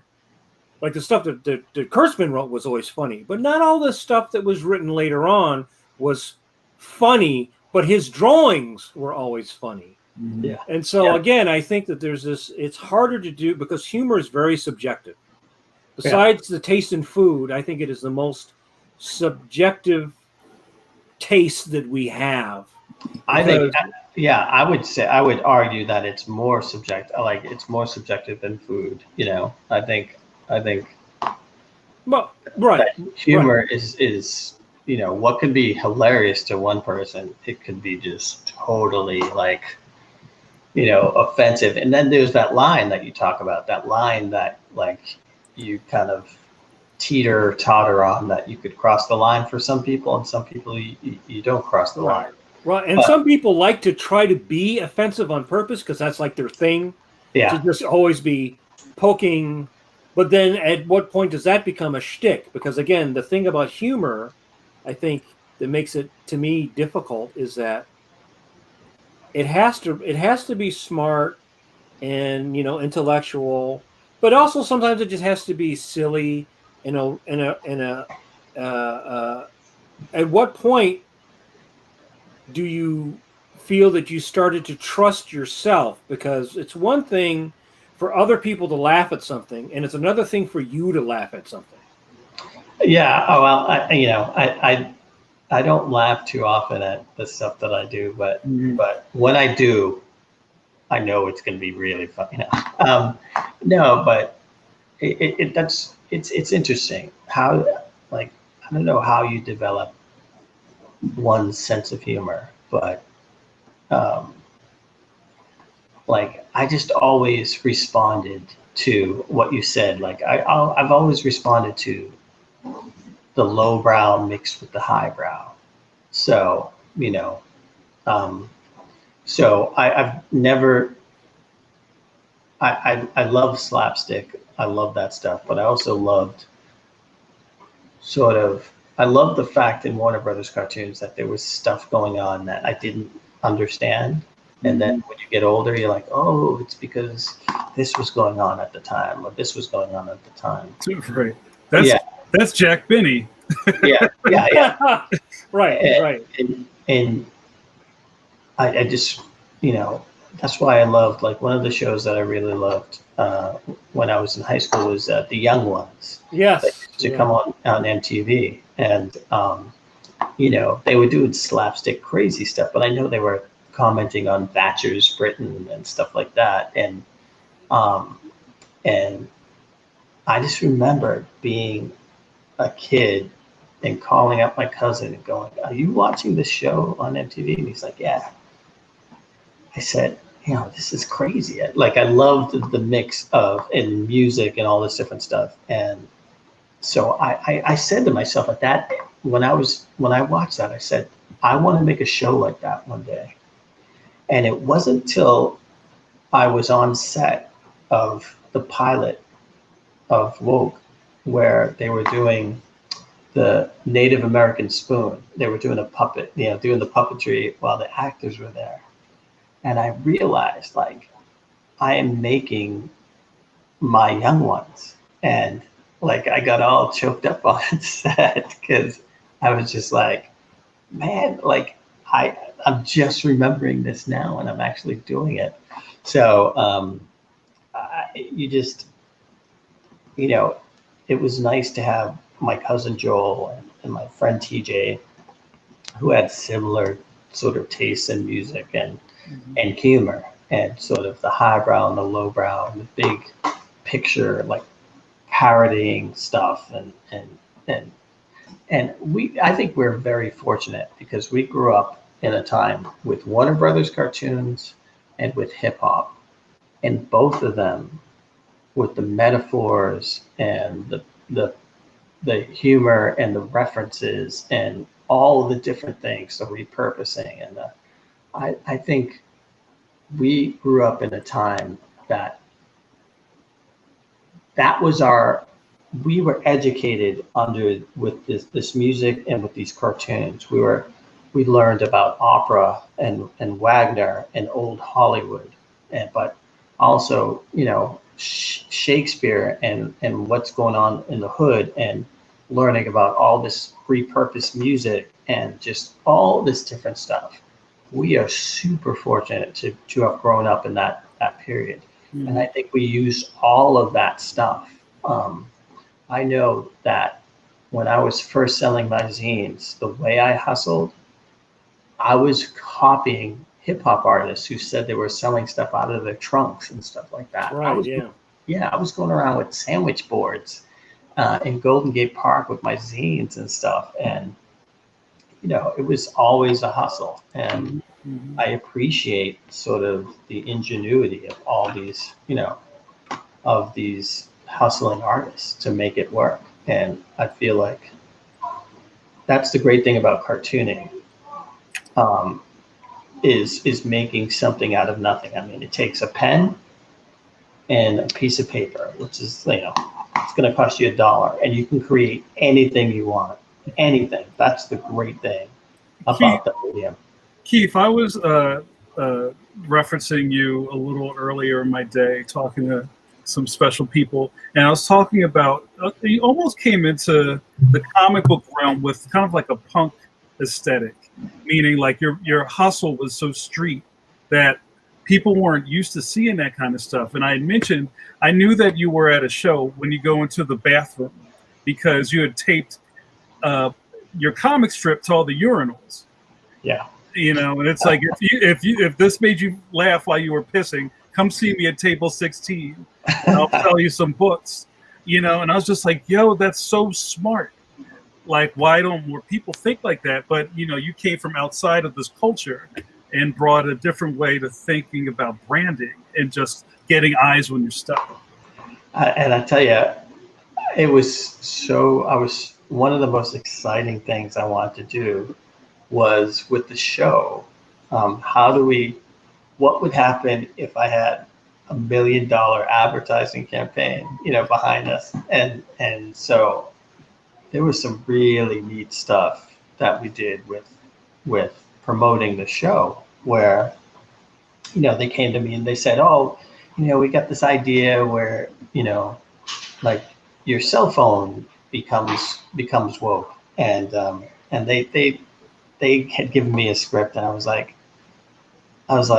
listen, if your cell phone's going to become woke, it's got to say this, right? And then I said, like, I wrote a script where the cell phone was going, do you realize, like, I know all your secrets? Like, I know, even when I'm not on, I know exactly what you're doing. And then I had another one where, like, do you realize that this screen is dirtier than your toilet? Stuff like that.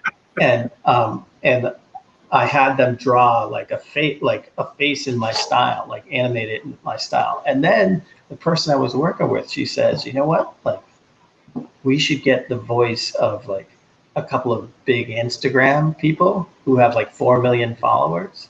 And so they did the voices. So they tell their followers to go. Like, I love that type of thing where you're working and you come up with these great, neat ideas. And that's a great thing. As cartoonists, we are very solitary people. Like, by yourself, you just come up with these ideas and you hope they fly.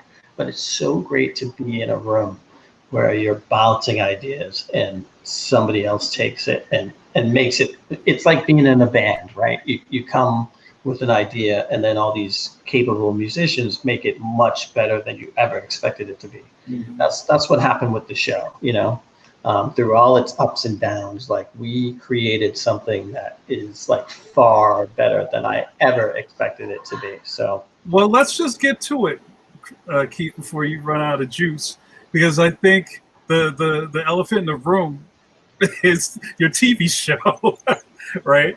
Like, I definitely want to hear about all the cartooning stuff, but I may be interested in how you transitioned again from doing your strips into doing woke. And I keep thinking about Matt Groening a lot as we talk. Like, I think there's a really interesting corollary between you and Groening, because he still does a strip, if I'm not mistaken. I don't think he does the strip anymore. I think he stopped it. Maybe a couple of years ago, but he was doing it for a while. Yeah, I know he was doing it for a while, but it's funny because when I moved down to LA, I saw him, and he's like, Keith, what are you doing here? And I said, oh, I just moved down there. He's like, we should hang out. I was like, yeah. So we exchanged numbers, and then so I call him, and I leave a message, and he never calls back. And then I call him again, leaves a message, never come back. Calls back, and then I call, and then I stopped, right? And then I talked to a friend who moved down to LA, and he goes, what did he say to you? He said, oh, we should hang out. He goes, that means he doesn't want to hang out with you. he said, that's like an LA thing. Like, in LA, if they say we should hang out, that means they don't want to hang out with you. If they say, my people will get in touch with your people, then they really want to set something up. So it was a learning curve. I didn't know, but it's all good. So I moved down with my wife to LA because I saw the writing on the wall with the industry and sort of the internet destroying, the advertising revenue of newspapers. And I was like, okay, like, we got to get out of here. And plus, San Francisco was like sort of turning with all the tech boom. Mm-hmm. And we had a very nice rent control situation, but I didn't want to be like, the guy 20 years later who's all bitter going, San Francisco used to be good. So we got out while the getting was good. And we moved down to LA, and I was very San Francisco, and I didn't have a car the first 3 years. And wow, that must have been hard. Yeah. Like, I have my cafe where I do my comics and stuff like that. But, in order to really like meet people in the town, you have to drive all over the place.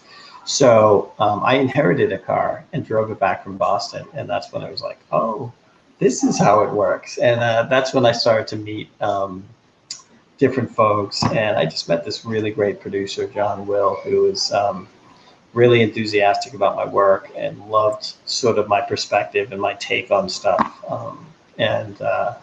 And so we started shopping it around, and we found a really good enthusiastic supporter in Eric Christian Olsen. He's the blonde curly haired guy. He plays Deeks on NCIS LA, but he has his own production company, and he was just super into it. And he introduced me to Olive Bridge, which is this production company that had a deal with Sony. So they brought it to Sony, and Sony was like, yeah, we'd love to set you up with some different places to see if, and it will help you develop a pitch. They paired me up with Marshall Todd, who was one of the original co-writers of Barbershop.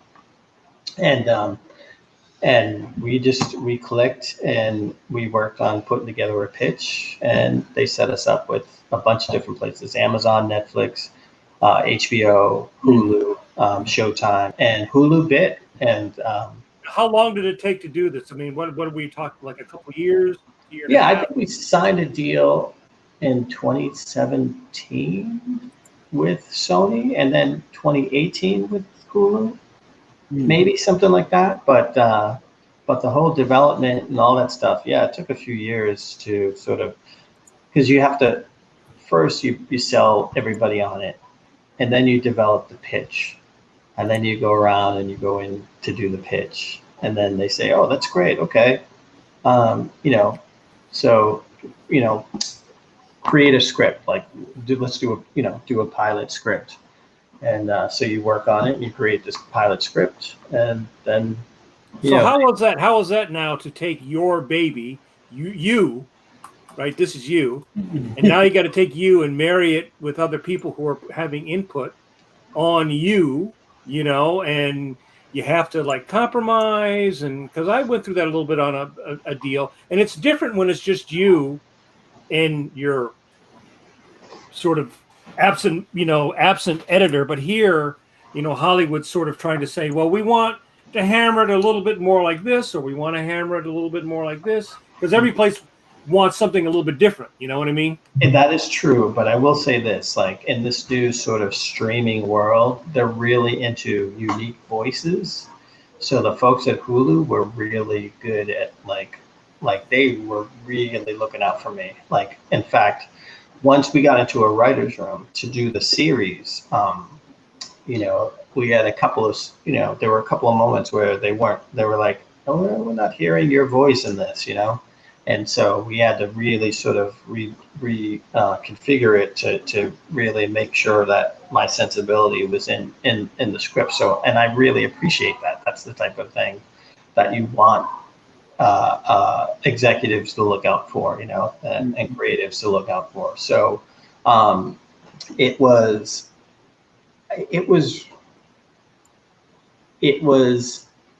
not as hard as, it was tough, but I've already had the experience of doing a strip about me where the character isn't really you. It's you, but it's not really you. So I already had that experience of having this character that's not really me, but everyone says it's me.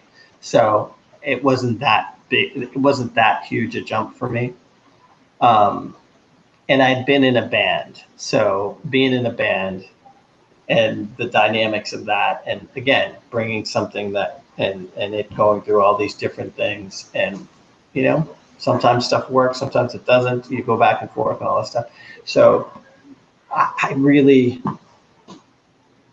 enjoyed, especially when we were up in Vancouver, just creating and doing, writing the jokes. And we had to do a lot of writing up there too. And it was amazing because we had that hardcore deadline. I think having that hardcore deadline really made it exciting and fun and similar to, and basically the pressure is like, if the show is terrible, it's all on me. It doesn't matter who screws it up. everyone's gonna look at me and go, "Oof." So were you like when you're shooting and something is just not really working? Are you rewriting stuff on set? Are you?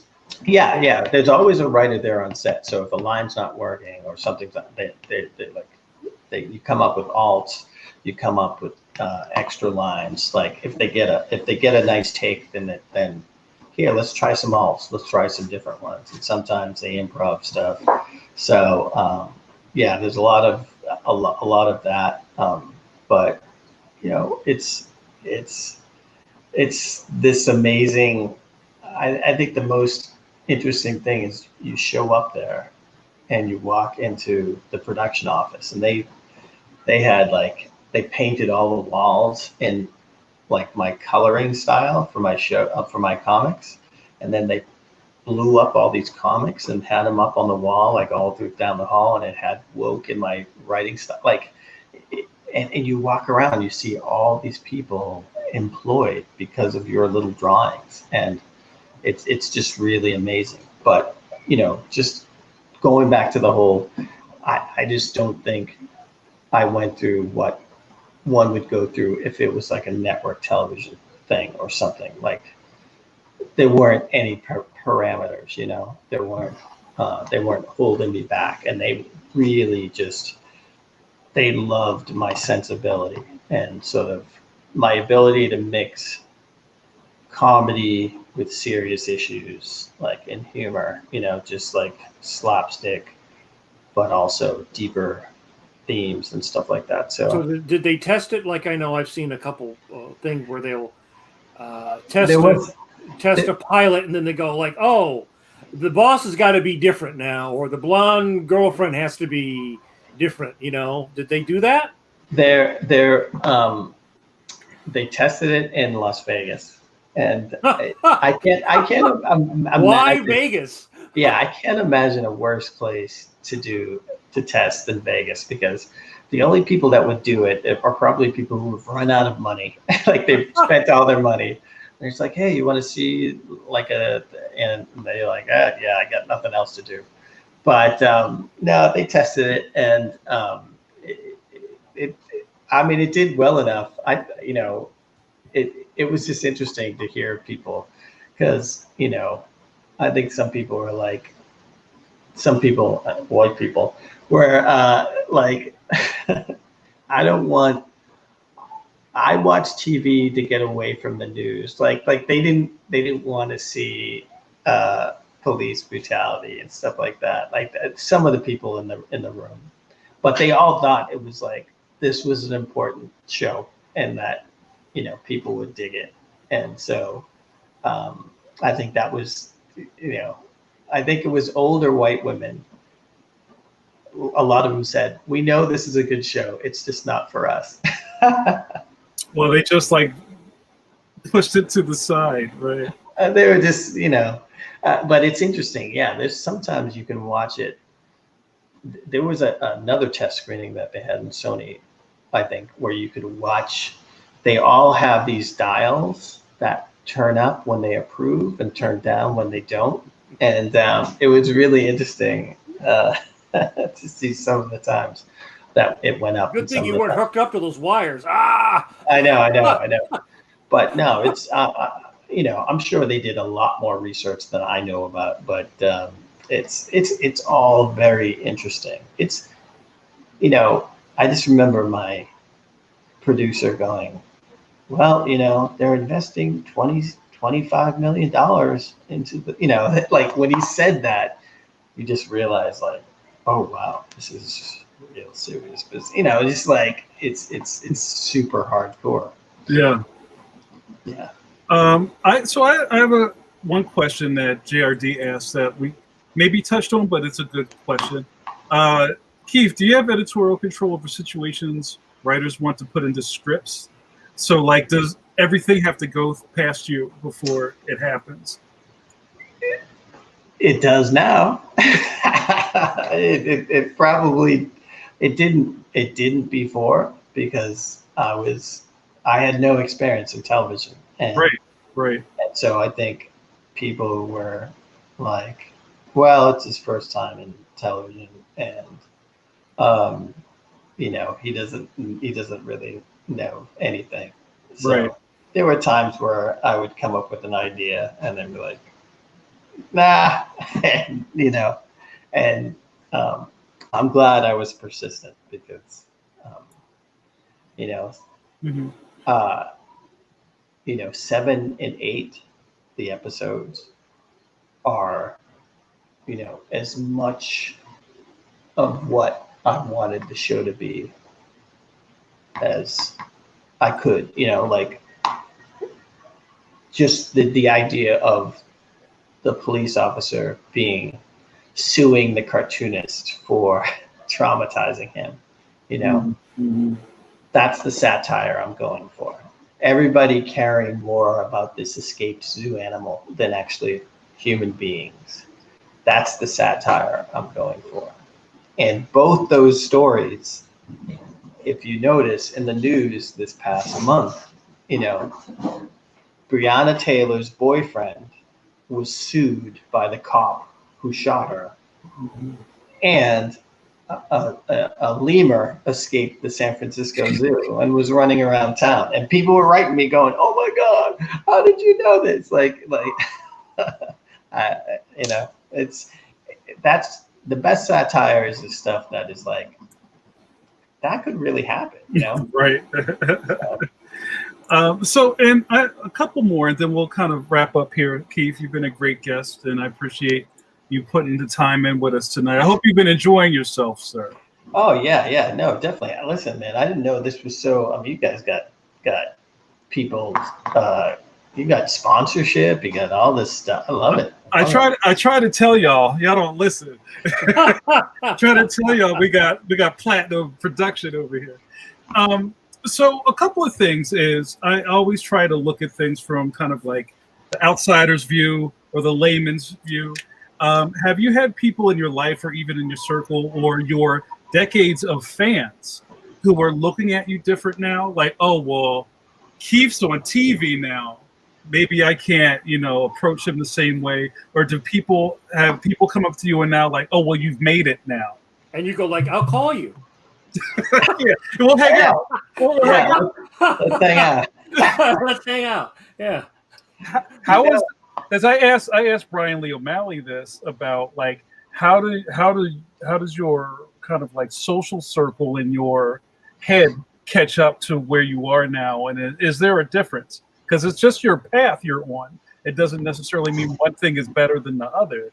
But yeah, I'd like to hear your answer.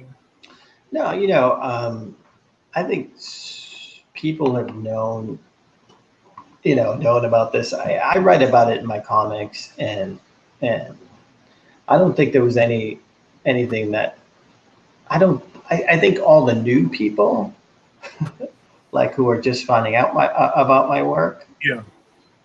They don't know, they're meeting me for the first time or seeing me for the first time, so they don't know what I was like before. So I think they look at it as some like, oh, he's a big TV guy now or something. But everybody else who's known, what I love about sort of the way people who've peers and folks that I've known from San Francisco and LA and Boston is a lot of them say it's about time. It's about time.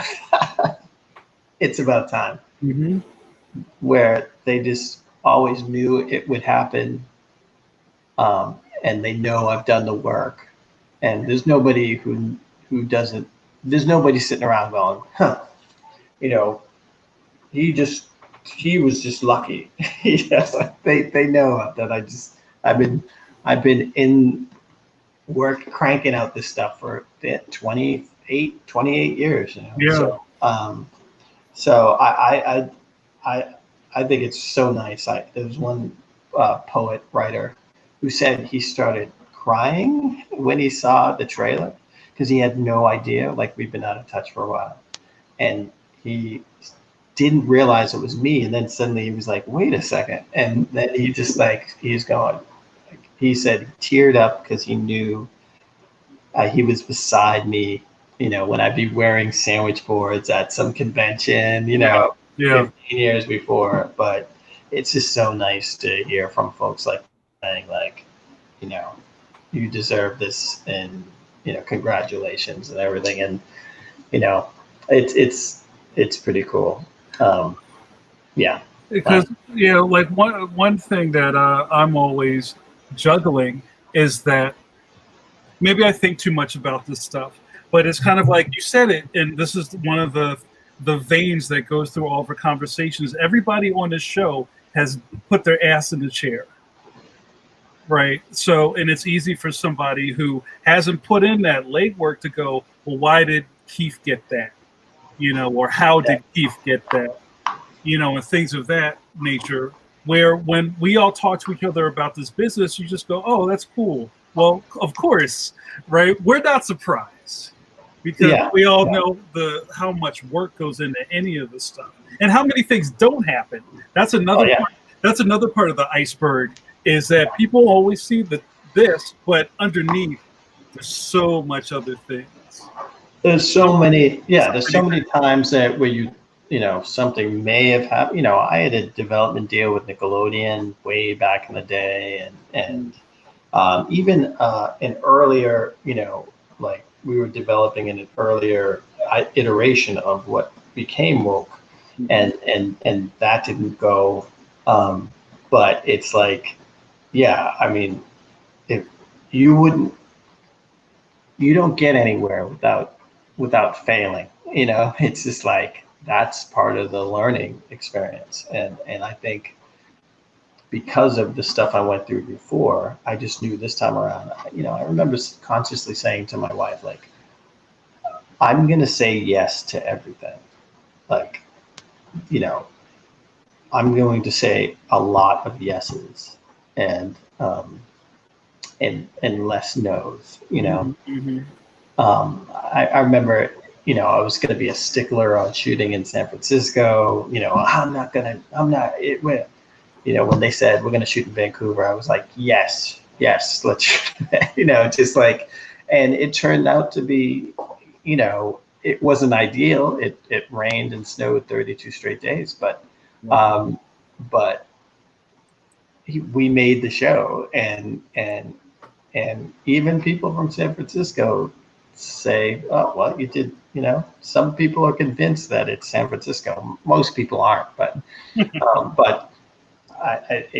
it worked out well, and it got us to this point. And so, hopefully if we get a second season, we'll be able to shoot something in San Francisco, So I'm gonna say this one more time for all the people listening. I've been begging Keith and bugging Keith about putting me on the show, right? If he gets another season. And I said, you have to get Malcolm Jamal Warner to play me. With a bad dreadlock wig. It's so fun to just being able to. I didn't get to meet any of the voice actors, but JB Smoove, Nicole Byer, Keith David as the Bible. We just wanted him to talk all the time. Wes Studi, like getting Wes Studi, this Academy Award winner, to like say all this profanity. It was funny. Just all these different folks were so cool, and it was just amazing, and just a great experience. And so, when do you think we will hear about are you expecting soon to hear about whether you guys are go for season 2? We don't know, but hopefully we'll hear sooner than later. We hope, our fingers are crossed. It seems like the show's been well received. So, that's all we can do is hope for the best and just keep on hyping it up. If everyone watches it all the way through to the end, and then goes back to the beginning and watches it all the way through to the end again, you'll see a lot more, by the way. There's a lot of subtle things that we put in the backgrounds, and just a lot of Easter eggs. In fact, I'm doing an Easter egg comic strip about the second episode as we speak. But a lot of neat stuff. And I think everybody really, all the actors are so good. I think people would love to follow these characters in a second season. So that's great. Jim Lujan, we're going to end you with this. Our buddy Jim Lujan, you know Jim Lujan. He says, Keith, are you back at the coffee shop using that as an art studio? I will tell you this.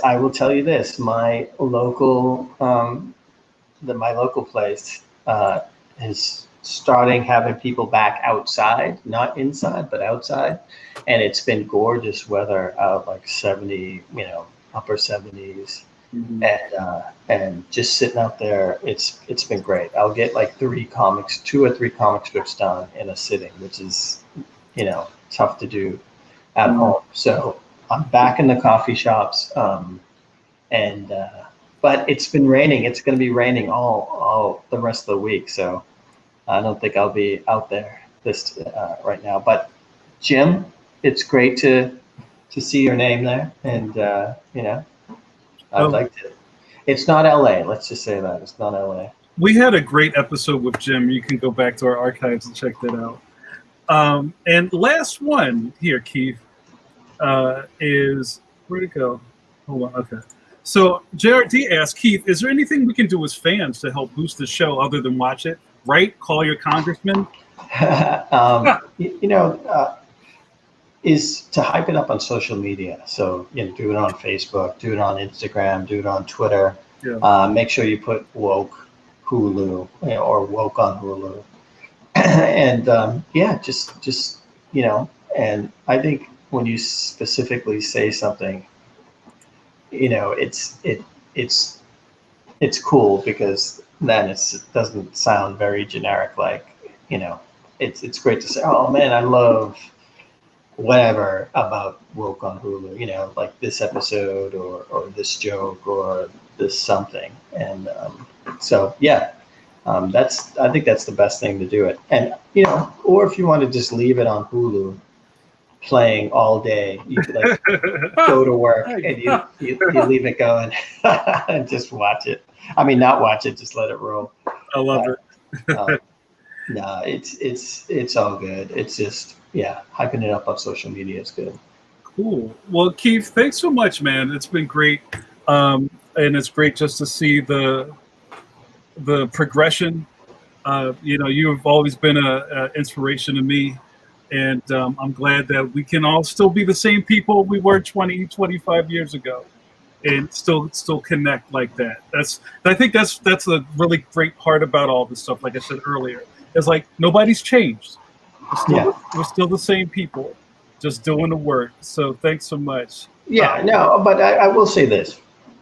I think we do change. Mm-hmm. It's just, hopefully we don't become pricks. It's like, yeah. It's that, and that's it. That really is it. It's like, just don't be that, and because my sister came to visit on the set during the pilot, and she wrote to the family. She said, "Has he changed? Yes, but it's it's for the, like, he has sort of risen to this person that has created this thing." And it was a really wonderful letter that she wrote. And that's really sweet. And I think you do sort of, you have to rise to it, because you're like, you just sit there and go, okay, like, this is going to be a much larger venue that people are going to be seeing, that you're going to be performing. It's like being in a band going from clubs to stadiums, it's just like, you got to play to the crowds in the back and stuff like that. You have to adjust. And I think part of it is just, don't be a jerk. That's it. That's great advice. We all know some people that need to heed that. All right, Mike, you got anything left for Keith on his way out? I just want to say congrats. It was really nice to meet you. It's always great to meet cartoonists who transcend cartooning but still do cartooning. Yeah, I'll certainly I'll always do something like the K Chronicles because it's like a diary strip for me, and it's a great way to sort of. I can't imagine not having, the strip to deal with all the foolishness that's going on these days, and so you have to have that art to channel. You have to make art or make music or punch a punching bag or something, So it all helps. It all helps. Have a podcast. Yeah. It's very helpful. Hey, Keith, where can people support you on the internet? I'm sure you have a Patreon that's really, really hefty, right? Yeah. You can check me out on Patreon, and it's under KEEF KNIGHT, like the character in the show, KEEF. KNIGHT, but also kchronicles.com. That's the place to find my books and to book me for slideshows and stuff like that. That's right. Are you doing more Zoom talks right now because of, it's all publicity for the show? Yeah, no, it's not. I'm doing a ton of slideshows. Just like, I just did mass art. I did a school in Iowa. I just did Ann Arbor, University of Michigan. Just like so many different, Ohio State I've done. And yeah, there's a bunch more stuff. I'm doing the Schultz Museum later on this month too. So that should be good with a lot of really good people. Darren Bell and Rob Armstrong, a lot of good stuff. So that's super cool, man. Yeah. All right. Well, gotta get back to work. So thanks so much, Keith, for joining us tonight. We'd love to have you back on with some new updates whenever the time is ready. Listen, man, have me back anytime. But when I have something new, you don't want to hear me blab again. But I'm gonna be putting out a new book soon, and hopefully next time I'm on, we'll have announced season 2 and all this good stuff. So we'll see. Oh, last thing, Keith, are you still doing your calendars? I am still doing my calendars. I need a calendar. Calendar. I'm glad that you asked that because I've just been sort of putting it together along with the book for the new year. Once I realized we were getting a new year, I wasn't sure about that until last week. Right, exactly. Oh, that's awesome. Yeah, we'll talk off camera, and I'll get that calendar from you. Definitely. All right, thanks a lot, Keith, man. It was great. All right, guys. All right, have a great night. Ciao. Oh, man, that was great. Let me do my things here. Thanks, you guys, so much for hanging out with us tonight for another spectacular Pencil to Pencil. It was cool talking to Keith. And Mike, it seemed like you guys hadn't met before. But that's the brother and sisterhood of cartoonists. We're all kind of... Right. It doesn't matter, really, right? We're all speaking the same language. That's true. I think we might have met. You do so many shows over the years that you meet people, you're walking, and you see somebody. Oh, hey, whatever. Like if you're at a big show, you meet so many hundreds of people in a weekend. Yeah. Okay, I'll remember if I met Will Eisner, right? Or somebody like that, right? But you meet a lot of other people that are somewhere in the middle of the bubble. Yeah. It's not, and then, you add 10, 15 years onto the top of that, Yeah. The time goes by. And, I meant what I said about how I think maybe on our side of the fence, a lot of this stuff doesn't seem so shocking. And, I try to do my best with signal boosting things. I've been talking about Keith's deal for like months before, this even kind of came to light. And I was just like, I'm happy for my people. You know what I mean? And I said this at the end of last year. I said, everybody, when people give you news, I don't want to see any wow emojis on your Facebook thing. Like the wow face. Like, don't be surprised. This is what we do. That's not wow face. Wow. No, I said no wows in 2020, and that's not being here. Just the well, it's not being just the sad The cry, sad face, yeah. And that's not being cocky. It's just kind of like, well, this is kind of what we do, and I'm glad that the world's catching up to the stuff we've been doing all these years, and now some people are getting noticed for it. That's great. Speaking of notice, have you noticed, Mike, that we're only doing Wednesdays lately? What? I hope you haven't been showing up on Saturdays.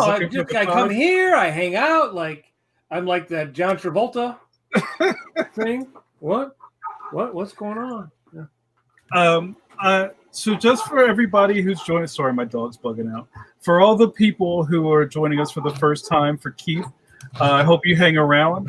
We are active on YouTube, and then we have a Facebook page. Please, for YouTube, subscribe and smash that alarm button, that alert, so you know who's coming on next. You can set it up ahead of time so you don't forget and go, oh, wait, it's 8 o'clock on this Wednesday? Every Wednesday at 8 o'clock, we're going to have a special guest, or if not, it'll be Mike and I talking shop. Maybe we'll do another comic boot camp. Maybe we'll do another Drawder Day where Mike Drawder and I... Day? Yeah. Okay. Well, it's Wednesday, so I don't know what that would be. Yeah, we'll call it We'll talk to R&D about that. But I'm really excited that we're able to sit down and talk with Keith. We don't have a guest lined up for next Wednesday, but that will So stay tuned. It'll probably change. Stay tuned. And keep a close look on our YouTube channel, our Facebook page, and also our Twitter, which we always throw out information. So for my good buddy Mike Manley, for Brett, who's smiling in the clouds at us, really? And you see his disembodied face smiling down on it. Yeah, Mark says, draw this day. Thanks, man. This has been Pencil to Pencil. You know what to do next. Let's say goodbyes, and don't forget to wash those curvy hands. Have a good night, you guys.